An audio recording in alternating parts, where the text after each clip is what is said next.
شعبان المعظم یہ وہ مبارک مہینہ ہے کہ جس کی فضیلت کے لیے تو اتنا ہی کافی ہے کہ ہمارے پیارے آقا صلی اللہ علیہ وآلہ وسلم کا مہینہ ہے۔ ہمیں کوشش کرنی چاہیے کہ نمازوں کی پابندی کے ساتھ ساتھ شعبان المعظم کی مبارک ساعتوں کو ذکر و اذکار اور نوافل کی ادائیگی میں ہم گزاریں۔ انشاءاللہ الکریم اللہ پاک کی رحمت سے اس کی بڑی برکتیں ہمیں حاصل ہوں گی۔ آئیے ناظرین، اب میں آپ کو عرض کرنے لگا ہوں شعبان المعظم کے آخری جمعہ کا ایک مخصوص عمل جو آپ نے کرنا ہے۔ نوٹ فرما لیجیے ابھی سے، صرف آپ نے کیا کرنا ہے کہ 2 رکعت آپ نے پڑھنی ہے، اور انشاءاللہ الکریم اللہ کی رحمت سے اس کا فائدہ یہ ہوگا کہ ان نوافل کی برکت سے خاتمہ ایمان پر ہوگا۔ حضرت سیدنا شیخ محمد غوث گوالیاری رحمت اللہ تعالی علیہ اپنی کتاب جواہر خمسہ میں فرماتے ہیں، جو شخص شعبان المعظم کے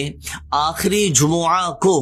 مغرب اور عشاء کے درمیان صرف 2 رکعتیں اس طرح پڑھیں کہ سورہ فاتحہ کے بعد آیت الکرسی 1 بار اور سورۃ الاخلاص یعنی قل هو اللہ احد شریف 10 مرتبہ اور سورہ فلق اور سورۃ الناس یہ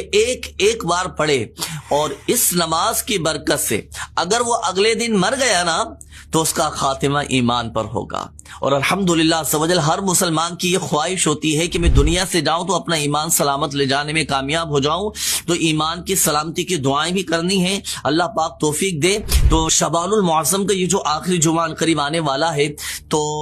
مغرب اور عشاء کے درمیان یہ نوافل 2 رکعت نفل ہیں، یہ آپ نے پڑھنے ہیں مغرب اور عشاء کے درمیان۔ انشاءاللہ الکریم اللہ کی رحمت سے خاتمہ ایمان پر ہوگا۔